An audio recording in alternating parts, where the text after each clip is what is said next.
నమస్తే సార్. నమస్కారం అండి. బాగున్నారా? బాగున్నానండి చాలా. సార్ మీరు ఎప్పుడో 1989లో గెలిచారు, మళ్ళీ ఇప్పుడు గెలిచారు, అంటే మధ్యలో చాలా గ్యాప్ వచ్చింది. అప్పుడు ఎందుకు గెలవలేకపోయారు మీరు? ఒకటండి, 89లో నేను ఫస్ట్ టైం కాంగ్రెస్ పార్టీలో రేపల్లిలో శాసనసభ్యుడికి గెలిచాను. ఆ తర్వాత మళ్ళా సత్తెనపల్లిలో మొన్నే గెలవటం జరిగింది. అంటే చాలా గ్యాప్ తర్వాత నేను శాసనసభకు వెళ్ళాను. ఈ మధ్యలో నేను 3 times కంటెస్ట్ చేశాను, 2 times కంటెస్ట్ చేయలేదు. నేను 3 times కంటెస్ట్ చేసినప్పుడు కూడా పార్టీకి పెద్దగా వేవ్ లేదు. అది కాంగ్రెస్ పార్టీలో 2 సార్లు కంటెస్ట్ చేశాను. మొన్న లాస్ట్ ఎలక్షన్స్లో 2014లో వైఎస్ఆర్సీపీ తరఫున సత్తెనపల్లిలో కంటెస్ట్. అంటే ఆ 3 సార్లు నేను రేపల్లో కంటెస్ట్ చేశాను. ఒకసారి గెలిచాను, 2 సార్లు ఓడిపోయాను. మళ్ళీ 2 times నేను కంటెస్ట్ చేయలేదు. రాజశేఖర రెడ్డి గారు సీఎంగా ఉన్నప్పుడు 2 times ఎలక్షన్స్లో కూడా నేను వాలంటరీగా నేను కంటెస్ట్ చేయకూడదు అనుకున్నాను, కంటెస్ట్ చేయలేదు. మీరు చేయకూడదనే చేయలేదు అంతే. సరే, దాని మీద టికెట్ రాలేదని చాలామంది అనుకోవచ్చు. That is a different matter.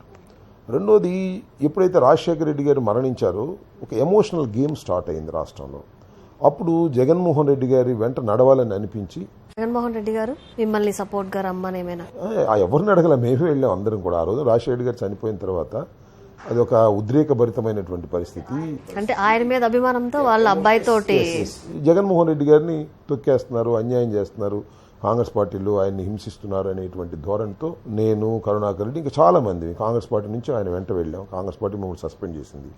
ఆ తర్వాత నన్ను సత్యనపల్లిలో కంటెస్ట్ చేయమని 2014లో జగన్మోహన్ రెడ్డి గారు ఆదేశిస్తే ఇక్కడ కంటెస్ట్ చేశాను. అప్పుడు వెరీ నేరోలో 924 ఓట్లతో కోడెల శివప్రసాద్ గారి మీద నేను ఓటమి పాలయ్యాను. మొన్న నేను గెలిచాను. అంటే అందరికీ అనిపించింది ఏంటంటే, ఇప్పుడు 89లో గెలిచాను, మళ్ళీ వచ్చి చాలా గ్యాప్ వచ్చింది కదా. చాలా గ్యాప్ వచ్చింది. ఇట్ ఈస్ ట్రూ, చాలా గ్యాప్ వచ్చింది. గ్యాప్ వచ్చినా నేను రాజకీయాలు వదిలిపెట్టలేను. నేను ఈ మధ్యకాలం రాజశేఖర రెడ్డి గారికి సన్నిహితంగా ఉంటూ వచ్చాను. ఏపీఐఎస్సీ చైర్మన్గా చేశాను, తర్వాత పీసీసీ జనరల్ సెక్రటరీగా చేశాను. కాంగ్రెస్ పార్టీలో యాక్టివ్గానే ఉన్నాను. 2 సార్లు నేను కంటెస్ట్ చేయలేదు, 3 సార్లు ఓటమి పాలయ్యాను, ఇప్పుడు గెలిచాను. అంటే ఆఫ్టర్ లాంగ్ టైం, చాలా 25 సంవత్సరాల తరువాత మళ్ళా శాసనసభకు, ఉమ్మడి శాసనసభలో 89లోను, మళ్ళా ఇప్పుడు శాసనసభలో, ఈ విడిపోయినటువంటి రాష్ట్రంలో ఆంధ్రప్రదేశ్ శాసనసభలో ఇప్పుడు 2 సార్లు నేను శాసనసభకు ఎన్నిక కాబట్టడం జరిగింది. చాలా పెద్ద గ్యాప్ తర్వాత నేను శాసనసభకు వెళ్ళడం అనేది ప్రజలకు కూడా చాలా మందికి ఆశ్చర్యం వేస్తుంది. చాలా కాలం తర్వాత వెళ్ళారు అనేది. ఇట్ ఈజ్ ప్రజల నిర్ణయం, మనం చేయగలిగింది ఉంది. మళ్ళీ 3 సార్లు వెళ్ళాలని ప్రయత్నం చేశాను, 3 సార్లు నాకు అవకాశం లేదు. ఈసారి నాకు ప్రజలు అవకాశం ఇచ్చారు, శాసనసభకు వెళ్ళాం, జగన్మోహన్ రెడ్డి గారితో పాటు పనిచేస్తున్నాం. మీరు ఒక జబ్బుని కమ్మ కరోనా అని చెప్పేసి మీరు కులంతో పోల్చారు. మీరు నేను కమ్మ కరోనా నేను ఎక్కడ అనలేదే. ప్రెస్ మీట్స్ లో అట్లా కూడా అన్నారు సార్ మీరు. అంటే అప్పుడు మేము చెప్పింది ఏంటంటే, అప్పుడు ఐ థింక్ ఈయన ఎలక్షన్ కమిషన్ కులతత్వంగా వ్యవహరిస్తున్నారనే దాన్ని ఫోకస్ చేయండి. నిమ్మగడ్డ రమేష్ గారు అంటారా? నిమ్మగడ్డ రమేష్ కుమార్ గారు చంద్రబాబు నాయుడు గారికి సన్నిహితుడు కాబట్టి, చంద్రబాబు నాయుడు గారి ఆదేశాల మేరకు ఎన్నికలను పోస్ట్పోన్ చేసే ప్రయత్నం చేశారు తప్ప నిజమైన కరోనా లేదు అనేది.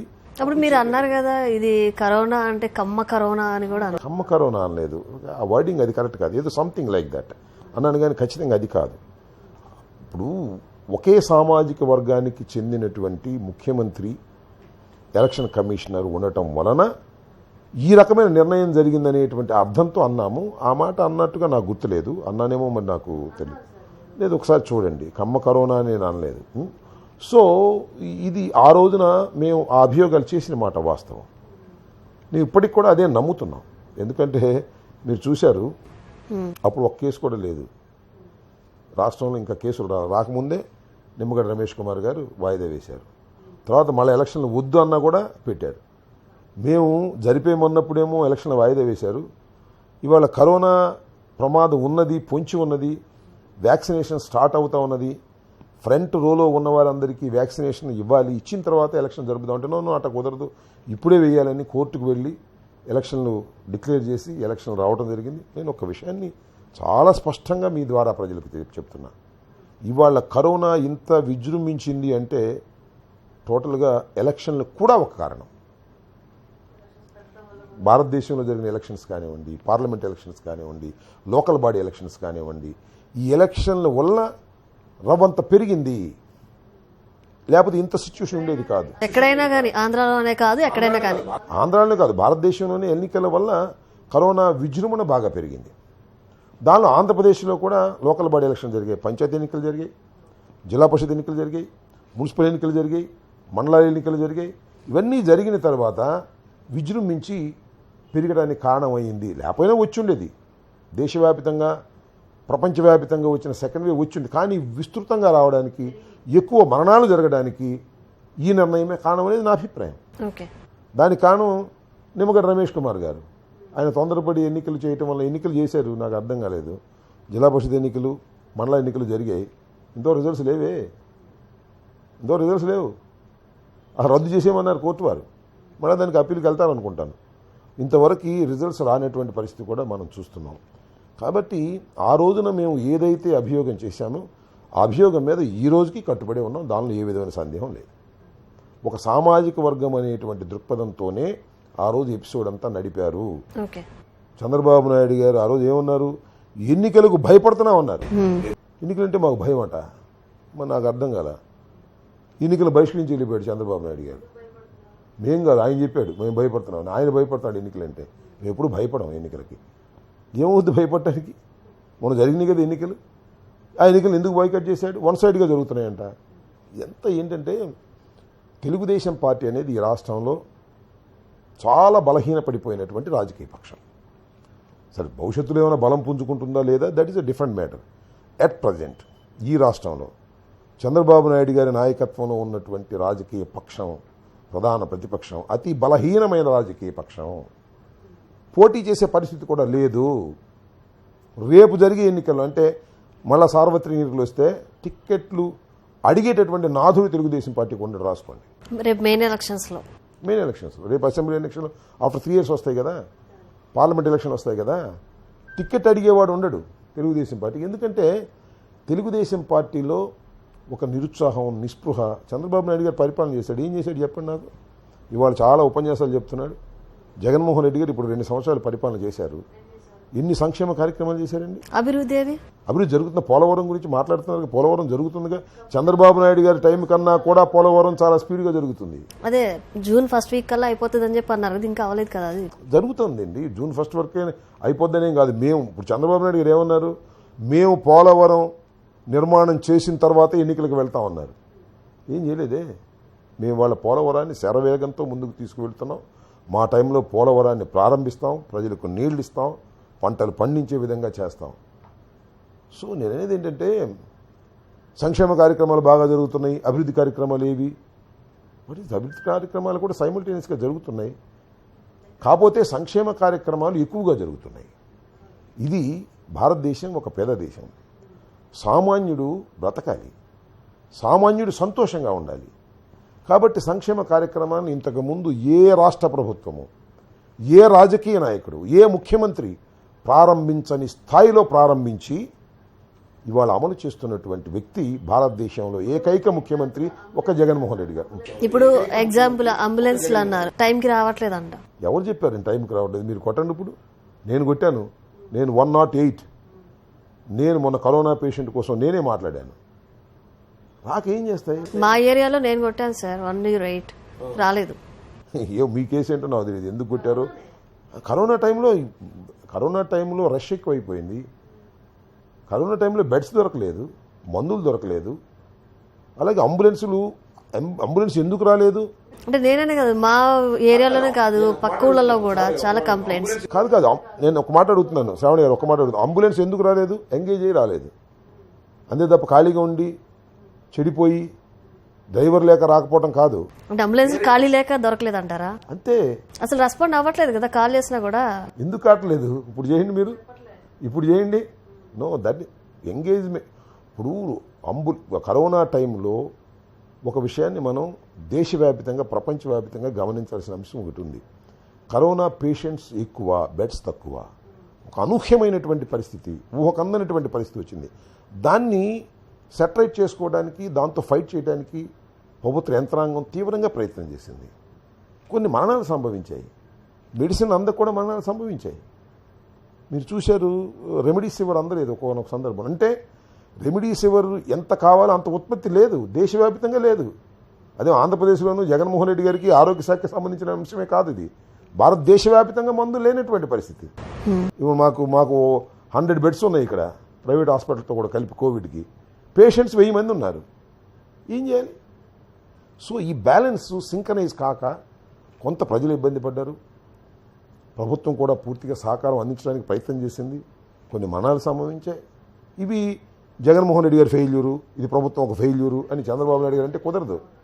అది కాదు, ఇది ఒక పెద్ద కెలామిటీ లాగా వచ్చింది. దీన్ని ఎదుర్కోవడంలో సర్వశక్తులు ఒడ్డి ప్రయత్నం చేసిందా లేదా ప్రభుత్వం అనేది ఇక్కడ ప్రశ్న తప్ప, ప్రభుత్వం ఫెయిల్ అయిపోయింది, ప్రభుత్వం చేతులు ఎత్తేసింది, సీఎం ఫెయిల్ అయిపోయారు, ఇలాంటి మాటలన్నీ కూడా చంద్రబాబు నాయుడు గారు తాబేదారులు మాట్లాడుతూ ఉంటారు. ఆయన ఎక్కడ కూర్చొని మాట్లాడుతున్నాడు? ఆంధ్రప్రదేశ్లో ఉన్నాడా? వాళ్ళ అబ్బాయి కానీ ఆయన కానీ కరోనా వచ్చి ప్రజలు ఎంత బాధపడుతున్నారు కదా. నువ్వు ఆంధ్ర రాష్ట్రానికి ముఖ్యమంత్రిగా చేసావు కదా, శాసనసభ పక్కనే ఒక ఇల్లు నాది అని చెప్పి దానిలో ఉన్నావు కదా, ఎందుకు రావు? హైదరాబాద్లో నువ్వు ఎందుకు మాట్లాడతావు? నేను శాసనసభ్యుడిని, గుంటూరులో నా నివాసం ఉంది, అయినా ఒకరికి నివాసం పెట్టుకుని కరోనా టైంలో కంప్లీట్గా ఇక్కడే ఉండి మానిటర్ చేస్తున్నానే. నువ్వు ఇక్కడుండి మానిటర్ చేయటం వేరు, ముఖ్యమంత్రి గారు అక్కడుండి మానిటర్ చేయటం వేరు. ముఖ్యమంత్రి గారు కూడా బయటకు రావట్లేదు. ఎందుకు రావాలి? అంటే రారా? ప్రజల్లోకి రారా? ఎందుకు రావాలి? కరోనా టైంలో ఎందుకు రారు? ఎందుకు రావాలి? అది ఎందుకు రారు సార్? వస్తే ఆయన కూడా 300 మంది జనం వస్తారు, స్ప్రెడ్ అవుద్దండి. కామన్ సెన్స్ లేకుండా మాట్లాడితే ఎలాగో? జాగ్రత్తలు తీసుకోవాలి కదా సార్. ఆయన జాగ్రత్తలు తీసుకోవాలి, ప్రజలను కూడా చూడాలి మీరు కదా. పొరపాటు పడుతున్నావు. మీరు పొరపాటు పడుతున్నారు. జగన్మోహన్ రెడ్డి లాంటి నాయకుడు బయటకు వస్తే వేల సంఖ్యలో జనం వస్తారు చూడటానికి. కరోనా వ్యాప్తికి ఆయన కారణం అవుతాడు. నేను మనవి చేస్తున్నా మీకు. అందుకని జాగ్రత్తగా బయటకు పార్లమెంట్ ఎలక్షన్ అప్పుడు తిరుపతిలో జగన్మోహన్ రెడ్డి గారు ఇచ్చినటువంటి షెడ్యూల్ని క్యాన్సిల్ చేసుకున్నారు. ఎందుకు క్యాన్సిల్ చేసుకున్నారు?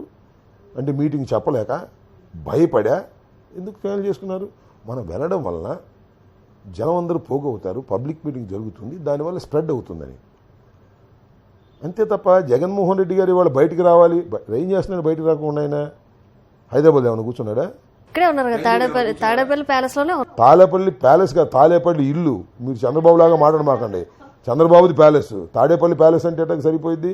తాడేపల్లిలో అఫీషియల్ హౌస్లో ఆయన కూర్చున్నారు, మాట్లాడుతున్నారు, అందరినీ సమీక్షిస్తున్నారు, రోజు పత్రికల్లో వస్తున్నాయి. బయటికి రాలేదంటే నువ్వు హైదరాబాద్లో ఉండి చంద్రబాబు నాయుడు గారు జగన్మోహన్ రెడ్డి గారిని బయటికి రాలేదంటే బయటికి ఎందుకు రావాలంటున్నా? This is the COVID situation. బయటికి రావాల్సిన అవసరం లేదు. జగన్మోహన్ రెడ్డి గారు ఎప్పుడు బయటికి రావాలో అప్పుడు బయటకు వస్తారేంటి? బయటకు రాకుండానే పరిపాలన చేయొచ్చు.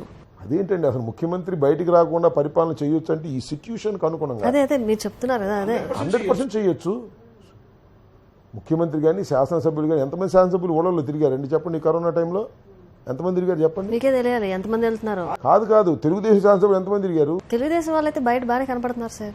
కనపడుతున్నారు. మీకు ఏదో మీటింగ్ పెట్టి అందరూ హాస్పిటల్కి వెళ్ళండి అని చెప్పేసి చంద్రబాబు పిలిపిస్తే వెళ్ళి అరెస్ట్ అవ్వడానికి వెళ్తున్నారు తప్ప ఎంతమంది ప్రజల్ని కలుసుకున్నారు? అంటే అరెస్ట్ అవ్వడం కోసం వీళ్ళు వెళ్తున్నారంటారా? అంతే, షో చేయడం కోసం. షో చేసి నన్ను అరెస్ట్ చేస్తారా అని చెప్పేసి వెళ్తున్నారా? అంతే, అంతకుమించి ఏమి స్ట్రాటజీ ఉంది? చంద్రబాబు ఎందుకు వచ్చి చూడడం మరి అట్ట అనుకుంటే? నేను జగన్మోహన్ రెడ్డి గారు ఇంట్లోంచి బయటకు రావడం లేదు అన్నారండి. చంద్రబాబు నాయుడు గారు ఎందుకని మరి హైదరాబాద్ నుంచి గుంటూరు ఎందుకు రారు? చెప్పండి నాకు. వాళ్ళ అబ్బాయి ఎందుకు రాడు? హైదరాబాద్ ఉండి జూములు ఎందుకు మాట్లాడతాడు? వాళ్ళ అబ్బాయి వస్తానే ఉన్నాడు కదా. అవును, తిరగొచ్చు కదా ఆయన కూడా. జూములు ఎందుకు మాట్లాడతాడు చంద్రబాబు నాయుడు గారు? నేను అనేది ఏమిటంటే ఇక్కడ ప్రజల్లోకి రావాల్సినటువంటి సమయం ఇది కాదు.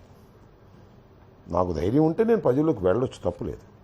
అయితే కోవిడ్ మీద నిరంతరం ముఖ్యమంత్రి పని చేస్తున్నారు. ఈ రాష్ట్రంలో ఎప్పటికప్పుడు ఆదేశాలు ఇస్తున్నారు, ఎప్పటికప్పుడు రివ్యూ చేస్తున్నారు. అయినా నువ్వు రాలేదు, ఇంట్లోంచి రాలేదు, వచ్చి ఏం చేయాలి? ఇంట్లోంచి జగన్మోహన్ రెడ్డి గారు రావడం అనేది అదేం పెద్ద అంశమేం కాదే. చాలా సందర్భాల్లో వచ్చారు, వస్తారు, జనంలో తిరిగినటువంటి వ్యక్తి. ఇట్స్ ఎ మాస్ ఫాలో అయ్యారు. ఆయన ఒక చోటకు వెళితే వేల మంది, లక్షల మంది జనం వస్తారండి. అది మనం ఇవాళ చెప్తున్నటువంటి అంశం కాదు, చరిత్ర చెప్పినటువంటి సత్యం అది. అందువల్ల ఏదో ఊసుబోని కబుర్లు, ఏదో విమర్శ చేయాలనే ఉద్దేశంతో చంద్రబాబు నాయుడు గారు, తెలుగుదేశం పార్టీ వారు మాట్లాడుతూ ఉంటారు తప్ప కాలం చెల్లినటువంటి రాజకీయ పక్షం తెలుగుదేశం. నేను చాలా సందర్భాల్లో చెప్పాను, తెలుగుదేశం సినిమా అయిపోయింది, చంద్రబాబు సినిమా అయిపోయింది. అప్పుడే అనుకుంటే ఎట్లా? రేపు ఎలక్షన్స్ లో వస్తే చూద్దాం. ఎలక్షన్లో అదే అప్పటికే చెప్తున్నా, వాళ్ళ పని అయిపోయింది. అప్పుడు అయిపోయింది అంటారా? ఇప్పటి నుంచి అంటారా? ఇప్పుడు అయిపోయింది, మొన్నే అయిపోయింది. ఇప్పుడు ఈ 2 సంవత్సరాలు వారి ప్రవర్తన వల్ల మరింతగా అయిపోయింది. చంద్రబాబు నాయుడు గారి ప్రవర్తన, వాళ్ళ అబ్బాయి ప్రవర్తన వల్ల మరింతగా రాజకీయ పక్షం దిగజారిపోయింది. మళ్ళా తిరిగి అధికారంలోకి రావడం సరికాదా, కనీసం తిరిగి మళ్ళా అపోజిషన్గా కూడా వచ్చేటటువంటి పరిస్థితుల్లో లేదనేది నా అభిప్రాయం. అందరూ ఏకీపించడం అనేది కాలం నిర్ణయిస్తుంది. సో తెలుగుదేశం పార్టీ అనేది ఒక క్షీణించినటువంటి రాజకీయ పక్షం. జగన్మోహన్ రెడ్డి గారు మరింతగా ఎదుగుతున్నటువంటి వ్యక్తి. ప్రజల్లో సంక్షేమ అభివృద్ధి కార్యక్రమాలు, నీతివంతమైన పరిపాలన. చంద్రబాబు నాయుడు గారు ఇసుకలో దోపిడీ, మద్యంలో దోపిడీ, అక్కడ దోపిడీ, ఇక్కడ దోపిడీ, ఎక్కడా లేదు దోపిడీ. ఆయన కనపడతా ఉంటుంది అలా అని. వాళ్ళు చేశారని అందరూ చేశారని అనుకుంటున్నారు. ఒక స్పష్టమైన స్వచ్ఛమైన పరిపాలనని అందించేటటువంటి ప్రయత్నం జగన్మోహన్ రెడ్డి గారు చేస్తారు. మళ్ళా తిరిగి జగన్మోహన్ రెడ్డి గారే అధికారంలోకి వస్తారు. మీ ఫ్యామిలీ గురించి చెప్పండి. నా ఫ్యామిలీ గురించి ఓకే, నాకు ముగ్గురు అమ్మాయిలు. ముగ్గురు అమ్మాయిలే. ఓకే. ముగ్గురు అమ్మాయిలు MBBS కంప్లీట్ చేశారు. ముగ్గురు MBBS? ముగ్గురు అమ్మాయిలకి మ్యారేజ్ అయిపోయినాయి. ఓకే. మా పెద్ద అమ్మాయి, రెండో అమ్మాయి they are not doing practice. వాళ్ళంతా ఇక పిల్లలు, సంసారం దానిలో ఉన్నారు. భవిష్యత్తులో చేస్తారేమో ప్రాక్టీస్, నాకు తెలియదు. మా లాస్ట్ డాటర్ అయితే అమెరికాలో ఉంది. రెసిడెన్సీ వచ్చింది, మొన్ననే జాయిన్ అవుతుంది. రెసిడెంట్ ఫిజిషియన్ అంటారు అక్కడ. మా అల్లుడు కూడా అమెరికాలో ఉంటాడు. ఓకే. సో అల్లుడు డాక్టరు, ఇద్దరు అల్లుడు డాక్టర్లు, ఒక అల్లుడు ఇంజనీరు. ముగ్గురు హ్యాపీగా ఉంటున్నారు. ఫ్యామిలీస్ అన్నీ సెటిల్ అయినాయి. మీది love marriage, arranged marriage? Arranged marriage, love marriage కాదు. మా ఇద్దరు అమ్మాయిది లవ్ మ్యారేజ్, మధ్య అమ్మాయిది కాకుండా. మా పెద్ద అమ్మాయిది ఇంటర్ కాస్ట్ మ్యారేజ్, చౌదరి అబ్బాయిని చేసుకుంది.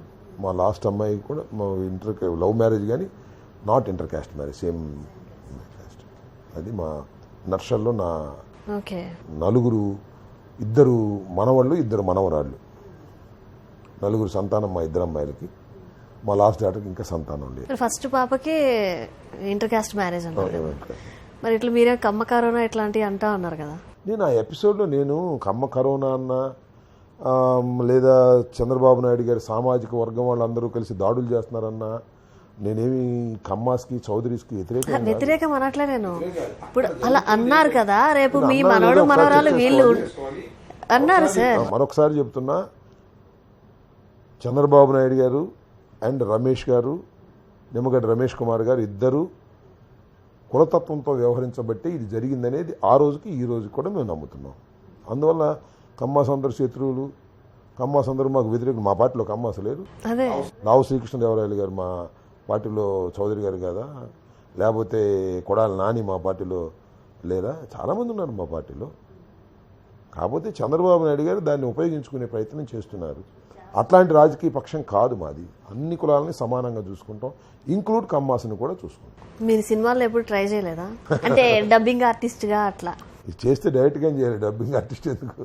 అంటే మీ వాయిస్ అది కూడా బేస్ బాగుంటుంది, ఇట్లా బాగా చెప్తూ ఉంటారు కదా. ఇప్పుడు ఈ వయసులో ఇంకా సినిమాల గురించి ఏం మాట్లాడదాం? ఇప్పుడు కాదు, ట్రై చేసినా మాకు అంత ఛాన్స్ ఉండేవి కాదు కదా. ఎక్కడో మేము పల్లెటూరులో పుట్టిన వాళ్ళం, రాజకీయంగా ఎదుగుతూ వచ్చాం. ఇప్పుడు హెరిటేజ్ మీద కొన్ని ఆరోపణలు చేశారు మీరు, దానికి సంబంధించి మీరు ఏం చేశాను గుర్తులేదు, చెప్పండి. నా మీద హెరిటేజ్ వాళ్ళు కేసు కూడా పెట్టారు. అదే హెరిటేజ్ మీద కొన్ని ఆరోపణలు చేయటం వల్ల కేసు పెట్టారండి.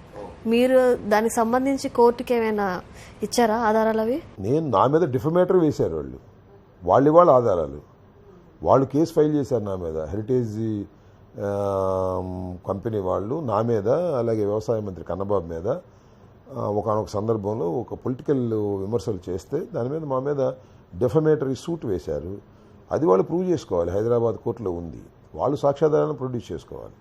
నేను దానిలో మేమేమి ఎంతవరకు వచ్చింది అది కేసు? ట్రయల్ జరుగుతూ ఉంది. ఇంకా ట్రయల్ దాకా రాలేదు. అంటే కరోనా కదా, అందువల్ల కొద్దిగా ఆగి ఉన్నాయి. లాజికల్ ఎండ్కి ఏమి రాలేదు ఇంకా. ఇప్పుడు ఈ 2 ఏళ్ల కాలంలో సత్తెనపల్లికి మీరు తెచ్చిన మెగా ప్రాజెక్టులు ఏంటి? దాని వివరాలు ఏమని చెప్తారు మీరు? మెగా ప్రాజెక్ట్స్ అనేవి ఏముంటాయి? Sattenapalli is a small area. Mega projects ఏముంటాయి ఇక్కడ? ఏమో టౌన్ కాదు, అద్భుతమైనటువంటి పట్టణము కాదు, ఒక స్మాల్ చిన్న పల్లెటూరు కాదు, పట్టణము కాదు, మధ్యస్థంగా ఉంటుంది. మెగా ప్రాజెక్ట్స్ ఇక్కడ వచ్చే అవకాశాలు ఉండవు. ఉన్న వాటిని డెవలప్ చేసేటటువంటి కార్యక్రమాలు చేస్తాం. ఏమైనా డెవలప్ చేశారు ఇక్కడ? మరి జరుగుతూ ఉన్నాయి స్లోగా అన్నీ. నేను ఒకసారి చూస్తే ఈ SWPCs ఉన్నాయి, అంటే సాలిడ్ వేస్ట్ ప్రాసెసింగ్ యూనిట్స్ అని ఉంటాయి. అంటే వర్మీ కంపోస్ట్ తయారు చేయటం, గ్రామాల్లో చెత్తా చెదారం అంతా కూడా ఎరువుగా మార్చడం, వాటి మీద I'm concentrating. That is my pet subject. దాని మీద అన్నింటినీ కూడా తెలుగుదేశం గవర్నమెంట్లో కూడా ఈ ఎస్డబ్ల్యూపీసీస్ నిర్మాణం చేశారు, కానీ వాటిని ఆచరణలోకి తీసుకురాలేకపోయారు. నేను ఆచరణలోకి తీసుకొద్దామని ఒక తాపత్రయపడుతున్నాను. దానికి లోకల్ సపోర్ట్ కూడా కావాలి ఒకటి. రెండవది సెక్రటేరియట్స్ అవన్నీ నిర్మాణం జరుగుతూ ఉన్నాయి అన్ని కాన్స్టిట్యూన్సీలో ఇక్కడ. ఓకే. నేను ఇంకోటి కూడా అంటే చెరువులకు సంబంధించి కూడా చెరువుల పూడికలు తీయటం, గట్లు స్ట్రెంగ్తన్ చేయటం, వాటి మీద మొక్కలు పెంచడం, దానివల్ల గ్రౌండ్ వాటర్ లెవెల్స్ పెరుగుతాయి, చెరువులు బాగుంటాయి, ఇది పల్లెటూరులో మంచి ఉపయోగకరంగా ఉంటాయి, ఫిషింగ్ కూడా బాగా జరుగుతుంది అని వాటి మీద కూడా ఐఎమ్ కాన్సన్ట్రేట్. కొద్దిగా లైట్గా చేయాలని. ఇది ఏం చేయాల్సిన కరోనా వస్తూ ఉంది. ఒక చెరువు గోళ్లపాడని మా విలేజ్లో ఒక చెరువు ఉంది, పెద్ద చెరువు, ఒక 50-60 ఎకరాల చెరువు. దాన్ని ఎంత డెప్త్ చేస్తున్నాం, చుట్టూరా స్ట్రెంగ్త్ బండ్స్ స్ట్రెంగ్తన్ చేస్తున్నాం, దాని మీద మొక్కలు నాటాలని అనుకుంటున్నాం. ఇలా గ్రామాల్లో మంచి వాతావరణాన్ని తీసుకురావాలని, ఓకే, కక్షలు కార్పణ్యాలు లేనటువంటి వాతావరణం, ఘర్షణ లేనటువంటి వాతావరణం తీసుకురావడం ద్వారా అభివృద్ధిని ముందుకు తీసుకువెళ్ళాలనేటువంటి, ముందు పీస్ఫుల్ కావాలి. మాదేంటంటే మా ఏరియాలో అంతా ఫ్యాక్షన్గా డివైడ్ చేశారు ఇంతకుముందు తెలుగుదేశం వాళ్ళు. సత్తెనపల్లిలో ఫ్యాక్షన్స్గా డివైడ్ చేసి తెలుగుదేశం వాడు అయితే పని చేయకూడదు, కాంగ్రెస్ వాడు అయితే, వైసీపీ అయితే పని చేయకూడదు అనేటువంటి పద్ధతి. నేను అలా కాకుండా తెలుగుదేశం వాళ్ళైనా జెన్యూన్గా ఉన్నప్పుడు పని చేస్తాం. సో ఆ రకమైన మెసేజ్ మనం పంపించడం ద్వారా గ్రామాల్లో ఒక మంచి వాతావరణం ఏర్పడడానికి అవకాశం ఉంది. ఓకే. సో డెవలప్మెంట్ జరుగుతూ ఉంది, స్లోగా జరుగుతూ ఉంది. అలాగే మాకు కొండమూడు నుంచి పేరేచర్ల వరకు ఒక రోడ్డు ఉంది, చాలా నేరోగా ఉంటుంది ఇప్పుడు యాక్చువల్లీ. దాన్ని కూడా మా లావు శ్రీకృష్ణదేవరాయలు గారు, మా ఎంపీ గారు దాన్ని నేషనల్ హైవేలోకి షిఫ్ట్ చేశారు. సెంట్రల్ గవర్నమెంట్ టేకప్ చేసింది. బహుశా మా కాలంలోనే అది 4 lanes రోడ్డు వచ్చే అవకాశం ఉంది. అది వస్తే నా కాన్స్టిట్యున్సీలోనే సుమారుగా ఒక 50 కిలోమీటర్లు ఉంటుంది. అది హైదరాబాద్ నుంచి రావడానికి ఈ మార్గం సుముఖం అవుతుంది. అది ఒక మంచి డెవలప్మెంట్గానే భావించాల్సి ఉంటుంది. ఓకే. అలాగే మాకు ఒక ఫ్లైఓవర్ ఒకటి వేయాలని అనుకుంటున్నాం, అది కూడా ప్రాసెస్లో ఉంది.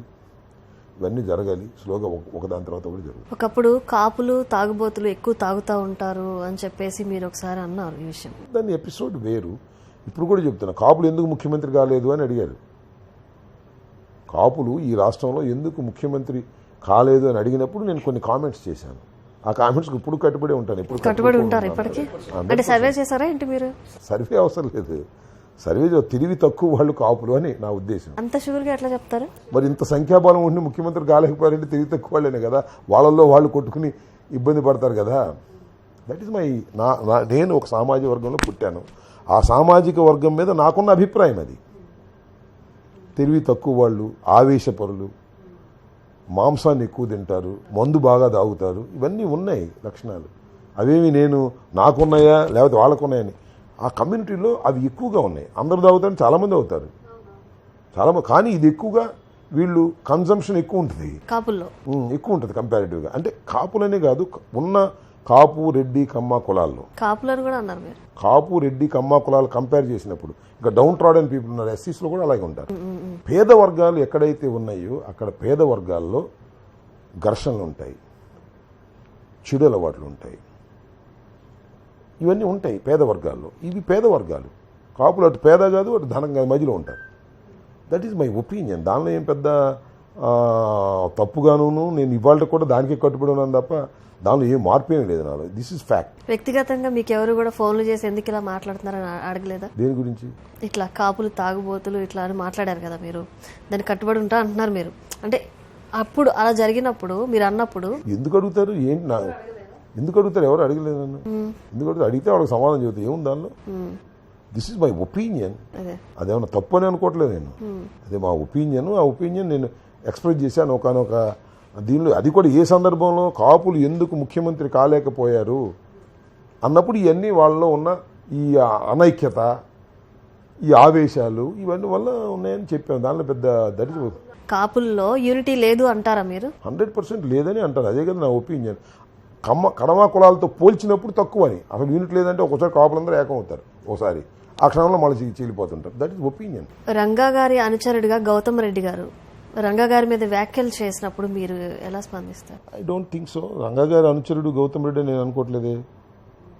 నాకు తెలిసి నాకు తెలిసినంత వరకు రంగా గారి అనుచరుడు గౌతమ్ రెడ్డి కాదు. ఇంకెవరై ఉంటారు? రంగా గారి అనుచరుడు కాదు గౌతమ్ రెడ్డి అంటున్నా. Gautam Reddy came from a communist party. Okay, అది ఆరిజిన్ ఈజ్ కమ్యూనిస్ట్ పార్టీ నాకు తెలిసి.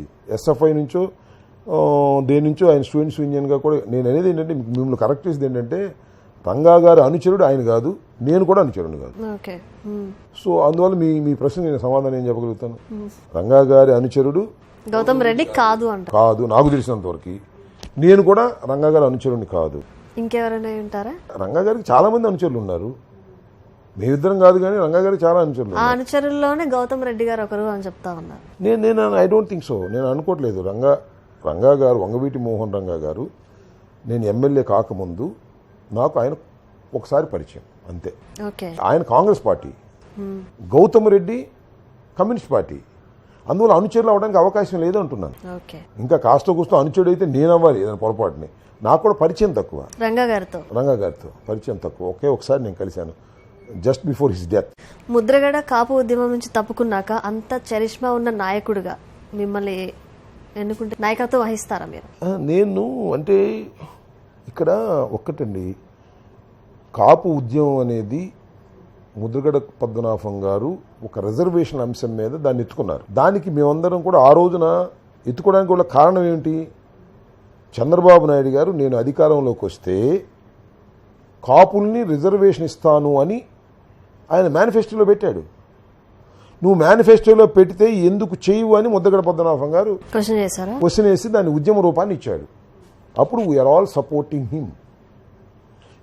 అదే డిమాండ్ని జగన్మోహన్ రెడ్డి గారి దగ్గర పెడితే కాపుల్ని బీసీలో చేర్చడం సాధ్యం కాదు, నేను చెయ్యలేను అని స్పష్టంగా చెప్పాడు. ఇంకా అసలు ఉద్యమానికి అవకాశం ఎక్కడుంది? చంద్రబాబు నాయుడు గారు కాపుల్ని నేను అధికారంలోకి వస్తే వారికి రిజర్వేషన్లు కల్పిస్తాను అని చెప్పాడండి. జగన్మోహన్ రెడ్డి గారు నేను అధికారంలోకి వచ్చినా కాపుల్ని రిజర్వేషన్లో ఇవ్వడం నా వల్ల కాదు, ఇది కేంద్ర ప్రభుత్వం యొక్క పరిధిలో ఉన్నది అని స్పష్టంగా చెప్పిన తర్వాత ఇంకా నాయకత్వం వహించటమో ఉద్యమం చేయటమో సాధ్యపడిన అంశం కాదు. కాపులకు సంక్షేమ కార్యక్రమాలు ఇవ్వడం ఎలాగా అనేది ఇక్కడ అంశం. ముద్రగడ పద్మనాభం గారు నాయకత్వం తప్పుకున్నాడు కాబట్టి అంబటి రాంబాబు గారు నాయకత్వం ఇస్తే తీసుకుంటారనే ప్రశ్న ఉద్భవించదు. వైఎస్ఆర్ గారికి ఎన్నో సేవలు చేశాను. మీకు వైఎస్ఆర్ గారికి నేనేం సేవలు చేయలేదే. ఐఎమ్ ఫాలోయింగ్ హిమ్ అంతే. నేను శాసనసభ్యుడు అయిన తర్వాత నాకు ఆయన పరిచయం, ఆయన క్వాలిటీస్ నచ్చాయి, ఆయన అమ్మట ఫాలో అయ్యాం తప్ప సేవలు చేయలేదు. ఆయన వల్ల చాలా క్లోజ్ గా ఉంటారు. ఆ కుటుంబాన్ని సపోర్ట్ చేస్తూ వచ్చినటువంటి వ్యక్తుల్లో నేను ఒకడిని. నేనే కాదు, నేను ఒకడిని. రాజశేఖర రెడ్డి గారి వెంట నడిచాం. రాజశేఖర రెడ్డి గారి మరణం తరువాత రాజశేఖర రెడ్డి గారి కుమారుడైన జగన్మోహన్ రెడ్డి గారి వెంట నడిచాం. వారి కుటుంబం వెంట నడవడం మాకు ఒక అలవాటు అనండి, లేదా ఒక ప్రేమ అనండి. సో అది జరిగింది. అలా రాజకీయ అలా మా మనసులు అలా వెంటపడ్డాయి. రాజశేఖర రెడ్డి గారు మరణించగానే జగన్మోహన్ రెడ్డి గారిని ఓదార్పు యాత్ర చేయడానికి వీల్లేదని హైకమాండ్ నొక్కినప్పుడు అలా నొక్కటం తప్పని, ఓదార్పు యాత్ర చేయవలసిందేనని, జగన్మోహన్ రెడ్డి గారిదే కరెక్ట్ అని మాట్లాడినటువంటి వాళ్ళం మేము. అప్పుడు కాంగ్రెస్ పార్టీ నుంచి మమ్మల్ని సస్పెండ్ చేయటం ఇవన్నీ జరిగాయి. ఇవన్నీ ఒక ఎపిసోడ్ ఇదంతా కూడా. రాజశేఖర రెడ్డి గారి మరణం తర్వాత జగన్మోహన్ రెడ్డి గారు ముఖ్యమంత్రి కావటం వరకు కూడా ఒక పెద్ద ఎమోషనల్ గేమ్ అది రాష్ట్రంలో. ఒకసారి జగన్మోహన్ రెడ్డి గారు ఓటమి పాలవటం, చంద్రబాబు నాయుడు గారు అధికారంలోకి రావటం, మళ్ళా పాదయాత్ర జగన్మోహన్ రెడ్డి గారు చేయటం, మళ్ళా ముఖ్యమంత్రి కావటం తిరిగి. సెకండ్ టైం ఒకసారి ఓటమి పాలి, తర్వాత రెండోసారి జగన్మోహన్ రెడ్డి గారు ముఖ్యమంత్రి కావడం. ఇదంతా ఒక ఎపిసోడ్. ఆ ఎపిసోడ్లో మేము మా పాత్రను మేము నిర్వహించడానికి ప్రయత్నం చేశాం. మరి మీకు మంత్రి పదవి ఎందుకు ఇవ్వలేదు? అందరికి ఇవ్వాలంటే సాధ్యపడదు కదా. 171 మంది, 175 మంది శాసనసభ్యులు, 151 మంది ఆయన తరపున గెలిచారు. దానిలో 25 మందికి మంత్రులు ఇవ్వడానికి అవకాశం ఉంటుంది. 25 మందికి ఇచ్చాడు ఆయన, నాకు ఇవ్వలేదు. దానివల్ల పెద్ద it is not an issue. ఇప్పుడు ఏమైనా ఇస్తారంటారా ఈ 2.5 సంవత్సరాల తర్వాత? అది జగన్మోహన్ రెడ్డి గారి నిర్ణయం, మనం దాని గురించి కామెంట్ చేయాల్సిన అవసరం లేదు. మీరు ఎక్స్పెక్ట్ చేస్తున్నారా? సో ఒకటండి, ఎక్స్పెక్టేషన్స్ తగ్గట్టుగా అన్నీ జరుగుతాయి. మనకి జరగాలని అవకాశం లేదు కదా. సో దాని గురించి నేను పెద్దగా ఆలోచించడం లేదు కూడా. నేనేంటంటే ఇంకోటి కూడా నేను చాలా స్పష్టంగా చెప్తున్నాను, మంత్రి పదవి రాజకీయాల్లో ప్రామాణికం కాదు. సమయం వచ్చినప్పుడు మంత్రి పదవి వస్తుంది, సమయం లేనప్పుడు మంత్రి పదవి లేకుండా పని చేస్తాం. నేను అనుకుంటుంది ప్రజలకు సేవ చేయాలని, మంచిగా పరిపాలన ఉండాలని. జగన్మోహన్ రెడ్డి గారు ఏదైతే కోరుకుంటున్నారో ఆ రకమైన పరిపాలనని ఒక శాసనసభ్యుడిగా నేను అందించాలి అనేటువంటి తాపత్రయంతో నా నియోజకవర్గంలో పనిచేస్తున్నాను. అది నాకు తృప్తినిస్తుందా లేదా నేను ఇప్పటికప్పుడు చెక్ చేసుకుంటాను. ఎవరో ఏదో అనుకుంటారని కాదు, నేను తృప్తిగా పరిపాలన చేస్తున్నానా లేదా, సక్రమంగా అభివృద్ధి కార్యక్రమాలు చేస్తున్నానా లేదా, చక్కగా డెవలప్మెంట్స్ చేస్తున్నానా లేదా, కరప్షన్ లేకోకుండా పరిపాలన సాగుతుందా లేదా. This is my aim. ఆ ఎయిమ్ ప్రకారం జగన్మోహన్ రెడ్డి గారి ఆలోచన విధానం ప్రకారం ముందుకు వెళ్తాం. ఒకవేళ మినిస్ట్రీ ఇస్తే ఎలాంటి మినిస్ట్రీ కావాలని కోరుకుంటారు మీరు? ఒకవేళ మినిస్ట్రీ ఇస్తే అనేదానికి ప్రశ్నే లేదు. ఇచ్చినప్పుడు ఆలోచన ఇస్తారనుకోండి, ఎన్ని ఊహాజనితమైన వాటికి మనం సమాధానం చెప్పాలి. మీకు ఉంటది కదా ఒకవేళ ఏం ఉండదండి. ఇట్స్ వైట్ బ్లాక్ మినిస్ట్రీలో ఇలా ఇస్తే బాగుండు అని మీకు ఉంటుంది కదా. ఏం ఉండదండి. అవన్నీ కూడా కాలానుగుణంగా జరిగేటటువంటి పరిస్థితులు. ఇవ్వచ్చు, ఇవ్వకపోవచ్చు, ఇస్తే ఏ మంత్రి ఇస్తారు, ఇవన్నీ డిస్కషింగ్ పాయింట్స్ కాదు. వాటి గురించి పెద్దగా ఆలోచించవలసిన అవసరం కూడా లేదు అనేది నా వ్యక్తిగతమైనటువంటి అభిప్రాయం. మీకు ఎమ్మెల్యేగా ఉంటే ఇష్టమా, ఎంపీగా ఉంటే ఇష్టమా? ఎమ్మెల్యేనే ఇష్టం నాకు. ఎందుకలా? ఎమ్మెల్యే అంటే నియోజకవర్గం చిన్నదిగా ఉంటుంది, ప్రజలతో నిత్య సంబంధ బాంధవ్యాలు ఉంటాయి, రెగ్యులర్ టచ్ లో ఉంటాయి. ఇది ఢిల్లీ బేస్డ్ పాలిటిక్స్, అవి మధ్య నాకు మొట్టమొదటి నుంచి ఇష్టం లేదు. I like MLA, member of legislative assembly. రాష్ట్ర రాజకీయాల పట్లే నాకు ఎక్కువ ఉత్సాహం. రంగా గారితో తిరిగిన వైఎస్ఆర్ కోటగిరిగా ముద్రపడ్డ కాపు నాయకులు ఉన్నారు. కన్నా గారు కానివ్వండి, ఇంకా వేరే వాళ్ళు ఉన్నారు. వాళ్ళకి మంత్రి పదవులు ఇచ్చారు, మీకెందుకు ఇవ్వలేదు? ఇప్పుడు ఒక్కొక్క సందర్భంలో ఒక్కొక్క అవకాశం వస్తుంది. రంగా గారి ఫాలోయర్స్గా ముద్రపడి తర్వాత రాజశేఖర రెడ్డి గారి క్యాబినెట్లో మంత్రులుగా ఉన్నవాళ్ళు మీరు అన్నట్టు జక్కంపూడి రామ్మోహన్ రావు, అలాగే కన్నా లక్ష్మణ. ద ఈక్వేషన్స్, వాళ్ళు గెలిచిన సార్లు నేను గెలవలేదు. నేను కంటెస్ట్ అయినప్పుడు జక్కంపూడి రామ్మోహన్ రావు గారు శాసనసభ్యుడిగా గెలుపొందాడు. సో ఒక్కొక్కసారి ఒక్కొక్క ఈక్వేషన్స్ ఉంటాయి. ఇప్పుడు వాళ్ళు ముగ్గురు నాతో సమకాలికులే. వాళ్ళిద్దరు కూడా, కన్నా లక్ష్మణ గారు అలాగే జక్కంపూడి రామ్మోహన్ రావు గారు, మేమందరం కూడా ఫస్ట్ బ్యాచ్ 89లో శాసనసభ్యులుగా గెలుపొందాం. రంగా గారి డెత్ తర్వాత జరిగినటువంటి శాసనసభ ఎన్నికల్లో మేము గెలుపొందాం. సో ఆ తర్వాత కన్నా లక్ష్మణ గారు కంటిన్యూస్గా గెలుస్తూ వచ్చాడు. జక్కంపూడి రామారావు ఒకసారి ఓడిపోయినా మన తర్వాత గెలుస్తూ వచ్చాడు. నేను ఒకసారి గెలిచిన తర్వాత 3 సార్లు ఓడిపోయి 2 సార్లు కంటెస్ట్ చేయక ఇప్పుడు గెలిచాను నేను. సో ఒక్కోసారి ఒక్కొక్క ఈక్వేషన్. వాళ్ళు ఎందుకు అయ్యారు, మనం ఎందుకు కాలేదంటే మనం చెప్పలేము. ఆ ఈక్వేషన్స్ అలా ఉన్నాయి. అప్పుడు అలాంటి అవకాశాలు వారికి వచ్చినాయి, అవకాశాలు అందిపుచ్చుకున్నారు, అయ్యారు. దానికి దీనికి పెద్ద పోల్చాల్సిన అవసరం లేదు. మీరు ఏదైనా ఒక మ్యాటర్ విషయంలో అదేదో చిన్న విషయం అయినా కానీ చాలా పెద్దదిగా క్రియేట్ చేసి చెప్తా ఉంటారట మీరు అని కొందరు అభిప్రాయం. ఏమో అది వాస్తవం కాదు. చిన్న విషయాన్ని పెద్దదిగా చెప్పటం ఎందుకు? అంటే మీ వాగ్దాటితో అదేదో పెద్ద విషయం లాగా మాట్లాడతారంట క్రియేట్ చేసి. అనుకునే వాళ్ళు అనుకోనండి, అభ్యంతరం. నేను as a spokes men of YSRCP నేను బాగా మాట్లాడతానని కొంతమంది అనుకుంటారు, కొంతమంది బాగా విమర్శిస్తానని అనుకుంటారు, కొంతమంది అసలు అంతా మరో రకంగా మాట్లాడతారు. రకరకాల అభిప్రాయాలు ఉంటాయి. మనం పబ్లిక్ ఫిగర్ అయిన తర్వాత రకరకాల అభిప్రాయాలు ఉంటాయి. ఇప్పుడు రాజకీయాల్లో అందరి మీద ఒకే అభిప్రాయం ఉంటాను. మంచి రాజకీయ నాయకుడు 100కి 100 పాళ్ళు ప్రజలు మెచ్చే రాజకీయ నాయకుడు ఎవడన్నా ఉంటాడా ఈ పార్టీ సిస్టంలో? ఉంటారు కదా. మహాత్మా గాంధీని అందరూ యాక్సెప్ట్ చేయలేదు, ఇంకా రాజకీయాల్లో ఉన్నటువంటి మమ్ముల్ని యాక్సెప్ట్ చేస్తారా? కొంతమంది వ్యతిరేకంగా అభివర్ణిస్తారు, కొంతమంది విమర్శిస్తారు, కొంతమంది ఏమీ లేకపోయినా ఏదో పెద్ద పెద్దగా నోరేసుకు పడతాడంటారు, కొంతమంది బాగా మాట్లాడతాడంటారు, బాగా కౌంటర్స్ ఇస్తారంటారు. అది మంచి కళాకారుడు ఉన్నాడు రాంబాబు గారిలో అని చెప్పి చెప్తా ఉంటారు. అంటే ఒక యాక్టింగ్ కానివ్వండి, మిమిక్రీ కానివ్వండి, అవన్నీ కూడా చేస్తారు ఆయన. నాలో ఏంటి, అందరిలోనూ ఉంటారు కళాకారులు, మీలో కూడా కళాకారులు ఉంటారు. బయటకు రావాలంటే, బయటకు తీసుకొచ్చేది ప్రతి వాళ్ళలోనూ కళాకారులు. కళాకారులు అంటే ఏంటి, అది ప్రత్యేకంగా ఉందా? అదే వృత్తిగా మిమిక్రీనే వృత్తిగా తీసుకుని చేసేవాడు మిమిక్రీ కళాకారుడు, నాటకాలే వృత్తిగా తీసుకుని చేసేవాళ్ళు నాటకాల రంగంలో ఉండేవాళ్ళు, సినిమాలో ఉండేవాళ్ళు. అట్లా ప్రతి వ్యక్తిలోనూ ఎక్కడో ఏదో ఒక గొప్పతనం ఉంటుంది. ఆ గొప్పతనాన్ని నేను ప్రదర్శించడాన్ని బట్టి ఉంటుంది. నాలో కొద్దిగా ప్రదర్శించడం ఎక్కువ కావచ్చు, నచ్చొచ్చు, లేదా ఒక్కోసారి నేను బాగా మాట్లాడుతున్నట్టుగా అందరూ ఫీల్ అవ్వచ్చు, నటుడుగా కూడా నన్ను అనుకోవచ్చు. తప్పులేదు, అనుకోనివ్వండి, ఏముంది, ఏమి తప్పేం కాదు కదా. సో నేను చెప్పేటటువంటి ప్రెస్ మీట్లో కానీ, లేకపోతే మరొక చోట కానీ, లేకపోతే మీడియాలో కానీ నేను మాట్లాడేటప్పుడు ఒకసారి అలా వింటే బాగుండని ఎవరికైనా అనుకోవచ్చు. అది నా వాక్ చాతుర్యం కావచ్చు, నా కంఠం స్వభావం కావచ్చు, నా బాడీ లాంగ్వేజ్ కావచ్చు. కొంతమంది నచ్చుద్ది, కొంతమంది నచ్చదు. అది మంచి కళాకారుడు అంటారు, మంచి కళాకారుడు అంటారు, అనుకోనియండి. రాజకీయాల్లోకి వచ్చిన తర్వాత ఎవరు ఏమనుకున్నా వాటిని మనం పెద్ద పట్టించుకోవాల్సినటువంటి అవసరం లేదు అని నేను అనుకుంటాను. అనుకోనిండి, మన ముందుకు వచ్చి అంటే మనం బాధపడాలి తప్ప రకరకాలుగా అనుకుంటారు. రోడ్డు మీద మనం వెళ్తున్నప్పుడు కార్లు చూసినప్పుడు కొంతమంది తిట్టుకుంటారు, కొంతమంది పొగుడుతారు, కొంతమంది బాగా చేస్తారు, బాగా మాట్లాడతారు అంటారు, కొంతమంది నోరేసుకు పడతారంటే ఇవన్నీ నడుస్తుంటాయి. ఇవన్నీ సహజమైనటువంటి. ఇప్పుడు ప్రెస్ మీట్స్ అవి పెడుతుంటారు, అసెంబ్లీలో కూడా మాట్లాడతారు కదా, మీ హావభావాలు మళ్ళీ మీరు చూసుకుంటారా? చూస్తాం, ఏముందా మనకు కనపడతాయి కదా, మన యూట్యూబ్లో కనపడితే అక్కడ చూస్తాం. మీకేమనిపిస్తుంది అప్పుడు? అంటే అనిపించడానికి ఏముంది, నేను మాట్లాడినటువంటి మాటలు నాకు అనిపించడం బ్యాడ్గా ఏమి అనిపించవు.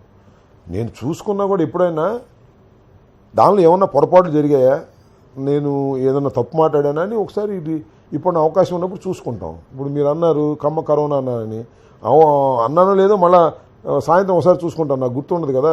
ఇప్పుడు సంవత్సరం అయిపోయింది, నేను కరోనా అన్నట్టు నాకు గుర్తులేదు, కాబట్టి మళ్ళీ చూసుకుంటాం ఓహో అవునా కాదా అని. అట్లా ఏదైనా సందేహం వచ్చినప్పుడు ఒక మాట మాట్లాడినప్పుడు తప్పు మాట్లాడానా రైట్ మాట్లాడానా చూసుకోవడంలో తప్పు లేదు, మరొకసారి దాన్ని సరి చేసుకుంటాం. ఒకప్పుడు కాపునాడు నాయకుడిగా కాపులకు రిజర్వేషన్లు ఇవ్వకపోవడాన్ని మీరు సమర్థిస్తారా? ఇక్కడ ఇది ఒక పెద్ద సబ్జెక్ట్ అండి. దీని మీద నిజం చెప్పాలంటే ఒక అరగంట సేపు చర్చించవలసినటువంటి అంశం.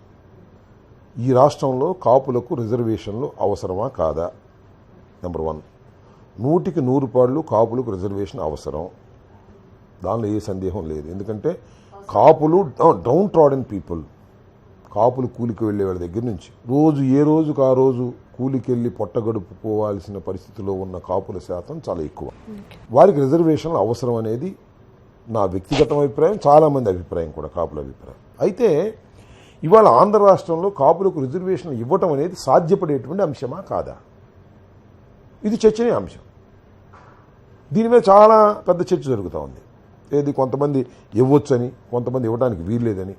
నాకు తెలిసినంతవరకు 50%కు మించి రిజర్వేషన్ ఇవ్వడానికి ఆస్కారం లేనప్పుడు కాపులకు రిజర్వేషన్ ఇవ్వడం కూడా సాధ్యపడేటువంటి అంశం కాదు. అది కేంద్ర ప్రభుత్వం చేయవలసినటువంటి అంశం, రాష్ట్ర ప్రభుత్వానికి ఏమి సంబంధం లేనటువంటి అంశం. ఒకప్పుడు కాపులకు రిజర్వేషన్లు కావాలి అని పోరాటం చేస్తున్నటువంటి ముద్రగడ పద్మనాభానికి మేమందరం కూడా సపోర్ట్ చేశాం. వైసీపీలో ఉండి ఎందుకు సపోర్ట్ చేశాం? చంద్రబాబు నాయుడు గారు నేను అధికారంలోకి వస్తే కాపులకు రిజర్వేషన్ ఇస్తానన్నాడు, ఇవ్వకోకుండా మోసం చేశాడు. ఇవ్వటం సాధ్యమా కాదా పక్కన పెట్టండి, నిజంగా చంద్రబాబు నాయుడు గారికి కూడా సాధ్యం కాదు.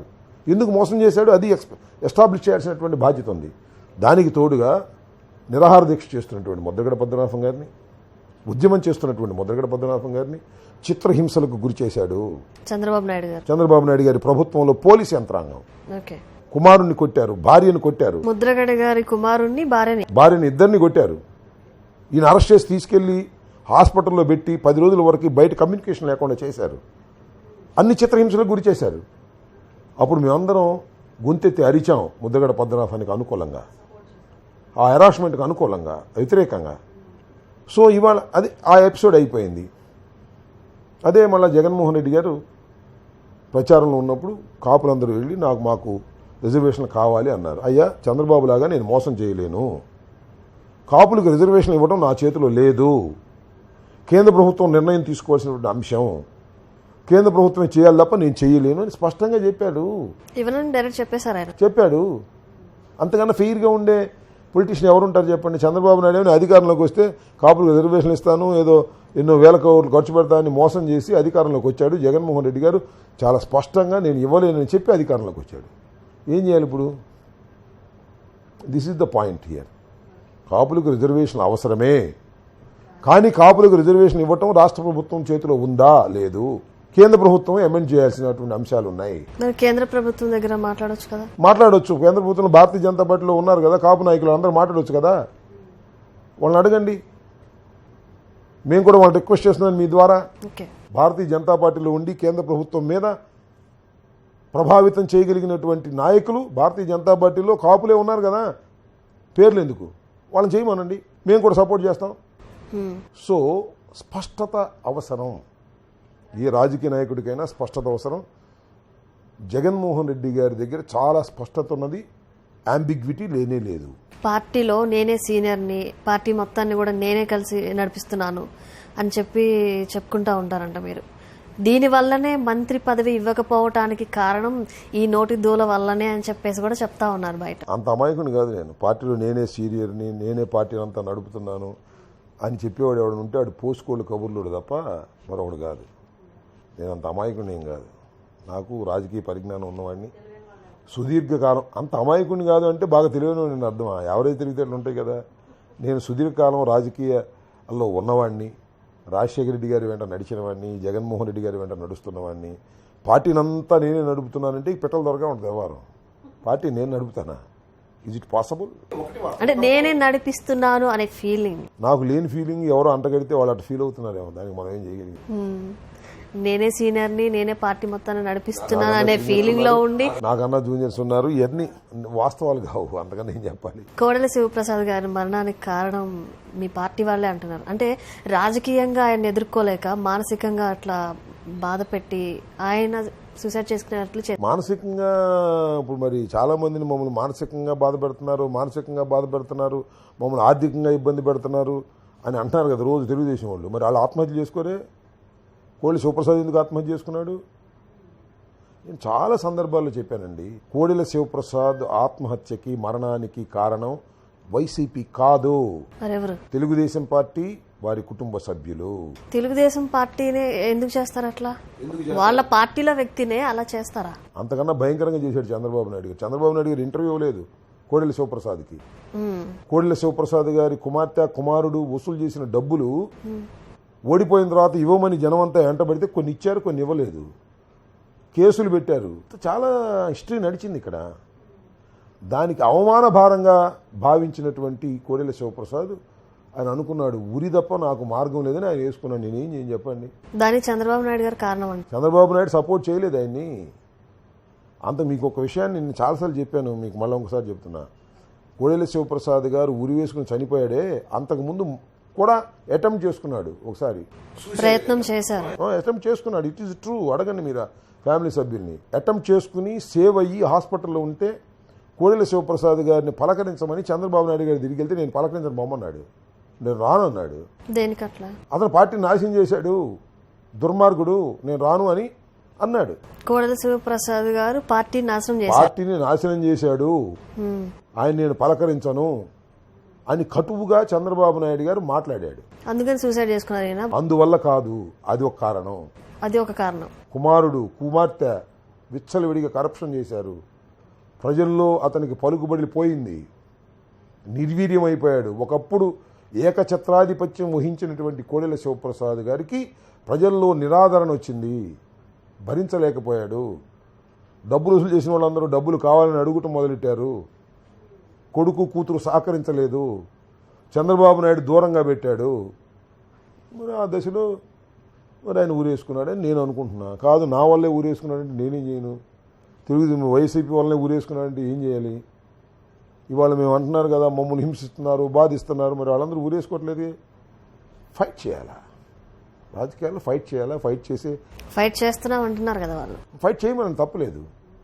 ఎప్పుడైతే సొంత కుటుంబంలోనూ సొంత పార్టీలో నిరాదరణ ఉందో అప్పుడు ఇలాంటి పనులు చేసుకుంటారని నాకు అర్థమైంది. పరిపాలన ఇవ్వగానే పరిపాలన పక్కన పెట్టేసి మా మీద కేసులు పెట్టడమే వీళ్ళకి ఇదైపోయింది, ప్రజల్ని పట్టించుకోవట్లేదు అని చెప్పేసి చెప్తా ఉన్నారు. పరిపాలన ఎలా చేయాలో జగన్మోహన్ రెడ్డి గారికి తెలుసు, ప్రజలను ఎలా చూసుకోవాలో జగన్మోహన్ రెడ్డి గారికి తెలుసు. సరే, వీళ్ళు ఇష్టం వచ్చినట్టు మాట్లాడటం, ఇష్టం వచ్చినట్టుగా చేష్టలు చేయటం వల్ల కేసులు పెడతారు. అదేదో హెరాస్మెంట్గా వాళ్ళు ఫీల్ అవ్వటం, ఇవన్నీ కూడా నడుస్తాను. బెయిల్కి వెళ్తున్నారు, బెయిల్ రావట్లేదు కదా చాలా చోట్ల. సో ఇదంతా ఒక ఎపిసోడ్. ఒకటండి, వాళ్ళు తెలుగుదేశం పార్టీ అధికారంలో ఉన్నప్పుడు దోచుకున్నారు. వైసీపీ అధికారంలోకి వచ్చి దోచుకునే కార్యక్రమాలే లేవు. దోచుకున్న ప్రతి వాళ్ళని శిక్షించక తప్పదు. మీరు అధికారంలో ఉండగా రేపల్లో ఎమ్మెల్యే అయ్యారు, అక్కడి నుంచి పల్నాడుకి ఎందుకు వచ్చారు మీరు? సో నేను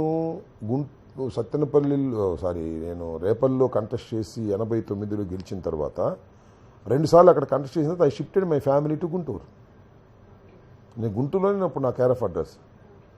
లాస్ట్ టైం వచ్చినప్పుడు నాకు అసలు గుంటూరు నేను ఎక్స్పెక్ట్ చేశాను. జగన్మోహన్ రెడ్డి గారు సత్యనపల్లి వెళ్ళమని ఆయన ఆదేశించాడు. ఆయన ఆదేశం మేరకు నేను ఇక్కడికి వచ్చాను. ఓసారి కంటెస్ట్ చేశాను, వెరీ నేరోలో 924 ఓట్లతో ఓడిపోయాను. మళ్ళీ ఇక్కడే అంటి పెట్టుకున్నాను. మళ్ళీ ప్రజలు నన్ను 20,000 పైచల కోట్లతో గెలిపించారు. తెలుగుదేశం పార్టీ కాపులకు 5% రిజర్వేషన్ ఇచ్చిన విధంగా మీరు ముఖ్యమంత్రి గారికి అత్యంత సన్నిహితంగా ఉన్నారు కదా, మీరెందుకు ఒప్పించలేకపోయారు ఆయన్ని? తెలుగుదేశం పార్టీ కాపులకు 5% రిజర్వేషన్ ఇచ్చిన మాట అవాస్తవం. నెంబర్ 1. ఇది ఎక్కడ ట్విస్ట్ చేస్తున్నారంటే, కేంద్ర ప్రభుత్వం ఎకనామికల్లీ వీకర్ సెక్షన్స్కి 10% రిజర్వేషన్ ఇచ్చింది. దానిలో 5% కాపులకు ఇచ్చామని చెప్పేసి వీళ్ళు ఒక నాటకం ఆడారు తప్ప దీనిలో వాస్తవం లేదు. తెలుగుదేశం ప్రభుత్వంలో కాపులకు జరిగింది 0 హెరాస్మెంట్ తప్ప.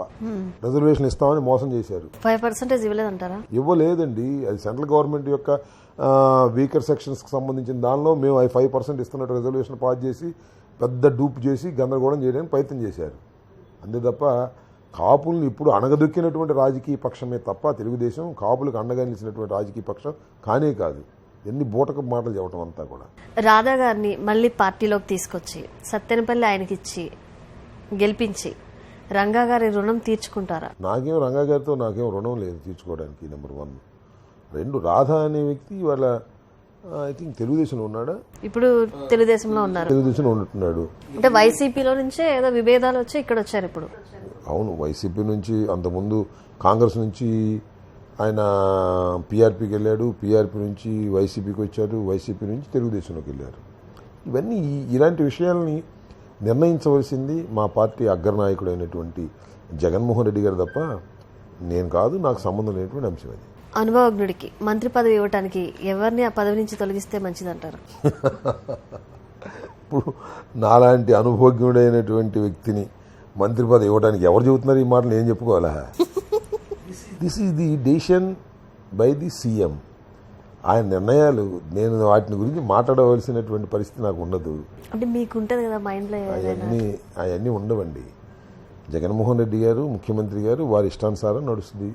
ఆయన ఎవరిని తొలగిస్తారో ఎవరిని వేస్తారో వీ కెనాట్ సే. ఇక్కడ గమనించాల్సింది ఏంటంటే ఒక 2.5 years తర్వాత క్యాబినెట్లో మేజర్ రీషఫుల్ ఉంటుందని ఆయన అనౌన్స్ చేశారు కాబట్టి మనం ఇదంతా చర్చ చేసుకుంటున్నాం. అనౌన్స్ చేయకపోతే ఏమీ చర్చ లేదు. సో ఉన్న వాళ్ళని ఎవరిని తొలగిస్తారు, ఎవరిని మళ్ళీ జాయిన్ చేసుకుంటారు, కొత్త వారికి ఎవరికి ఇస్తారనేది that is purely discussion of CM Jaganmohan Reddy గారి నిర్ణయం మీద ఆధారపడి ఉంటుంది. దాని మీద మనం ఏం మాట్లాడుకున్నా తప్పే అవుతుంది. మాట్లాడుకుంటే అనవసరమైన అంశం. దానిలో మీకు వస్తుందా అంటే ఆయన ఇష్టం. ఆయన ఏది నచ్చితే అది చేస్తారు. ఎవరు సమర్థులు అనుకుంటారో ఎవరు అవసరం అనుకుంటారో అవి నిర్ణయించుకుని చేస్తారు. దాని మీద మనం మా కామెంట్స్ చేయటం, దానికి మీకు వస్తుందా అంటే నాకు రాదనో వస్తుందనో చెప్పడం సమంజసం కాదు. ఎవరిని తొలగించాలి, ఇప్పుడు నాకు ఇవ్వటంతో పాటు ఎవరిని తొలగించాలి కూడా నేను చెప్పాలంటే ఇంకా అయ్యే పనేనా? మీ నాయకుడు జగన్మోహన్ రెడ్డి గారు ఒకవేళ జైలుకి వెళ్తే మీరు ముఖ్యమంత్రిగా ఎవరిని సమర్థిస్తారు? విజయసాయి రెడ్డి గారినా సజ్జల గారినా? అసలు ఆ ప్రశ్నకు తావే లేదు. మీరు అడిగిన ప్రశ్నకు తావు లేదు. ఒకవేళ తావు లేదు అంటున్నారు కదా. ఒకవేళ లేదు, 2 వేళ లేదు. దానికి అవకాశమే లేదు, దానికి తావు లేదు. ఓకే, ఉంటే మంచిది, బాగుంటది. ఊరినే అనవసరమైన ప్రశ్న తప్ప అలాంటి విషయానికి తావే లేదు. ఇప్పుడంతా బెయిల్ రద్దు అవుతుంది అని చెప్పేసి ఇట్లా అంటా ఉన్నారు కదా. అవన్నీ అసలు ఊహాజనితమైన ప్రశ్నలండి. వాటికి సంబంధం ఒకవేళ అనుకుంటే మీరు వీళ్ళిద్దరిలో ఎవరిని? అసలు అనుకోవడానికి అవకాశం లేదు. ఇంకా ఒకటే సమాధానం, ఈ ప్రశ్నకు తావు లేదు. జగన్మోహన్ రెడ్డి గారు ఇబ్బందుల్లో ఉన్నప్పుడు ముందుగా మీరు మైక్ ముందుకు వచ్చేసి ఆయన గురించి మీరు చెప్తా ఉంటారు కదా. అలాంటిది మీకు మినిస్ట్రీ కూడా ఇవ్వలేదు. అండ్ గుంటూరు జిల్లాలో మీకు మంచి ఓట్ బ్యాంక్ ఉంది కాపులకి. అలాంటిది మీకు మినిస్ట్రీ ఇవ్వలేదు కాబట్టి అంటే వైసీపీలో కాపుల్ని వాడుకుని వదిలేస్తారు అనే టాక్ కూడా ఉంది. దాని గురించి మీరేమంటారు? 4 కాపులకి ఇచ్చారు మంత్రులు. కాపులు వాడుకుని వదిలేటువంటి ఈ రాష్ట్రంలో రెడ్లకి ఎంతమందికి ఉన్నారు మంత్రులు, కాపులు కూడా అంతమంది మంత్రులు ఉన్నారు. వాడుకుని వదిలేటువంటి జగన్మోహన్ రెడ్డి సామాజిక వర్గానికి సంబంధించినటువంటి ముఖ్యమంత్రి గారి సామాజిక వర్గానికి సంబంధించినటువంటి మంత్రులు ఎంతమంది ఉన్నారో కాపు సామాజిక వర్గానికి చెందినటువంటి వాడు కూడా అంతమంది మంత్రులు ఉన్నారు.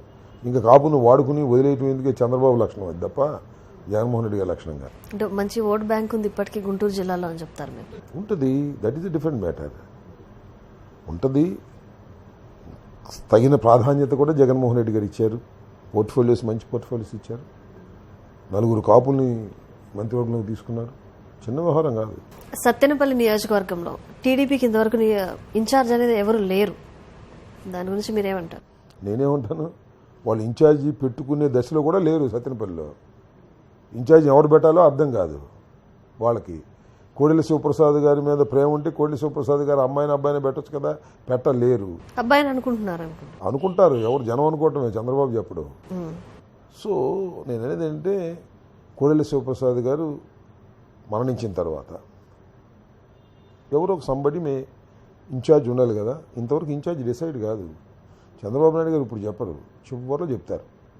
బాగా డబ్బులు ఉన్నవాడు, డబ్బులు వెదజలిగిన వాడిని ఎవరో తీసుకొచ్చి పెడతారు ఇక్కడ నా మీద పోటీగా. అంటే ఎవరు డబ్బులు ఎక్కువ ఇస్తే వాళ్ళని పెడతారంట. ఏం చేస్తారో that is their internal matter. దాని గురించి నేను పెద్దగా కామెంట్ చేసే పరిస్థితి లేదు. నేను చెప్పదలుచుకుంది అయితే ఒకటి, తెలుగుదేశం పార్టీకి ఈ నియోజకవర్గంలో ఇన్ఛార్జిని పెట్టుకునే దశలో కూడా వాళ్ళు లేరంటే వాళ్ళు ఎంత పరిస్థితిలో ఉన్నారో దయచేసి మీరు అర్థం చేసుకోండి.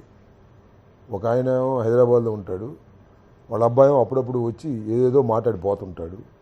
సో పార్టీని గల్లంత అయ్యే పరిస్థితిలో ఉందండి. మనం ఏం చేయగలుగుతాం? పోటీ చేయడానికి కూడా ముందుకు వచ్చే పరిస్థితులు లేవు రేపు ఎన్నికల్లో.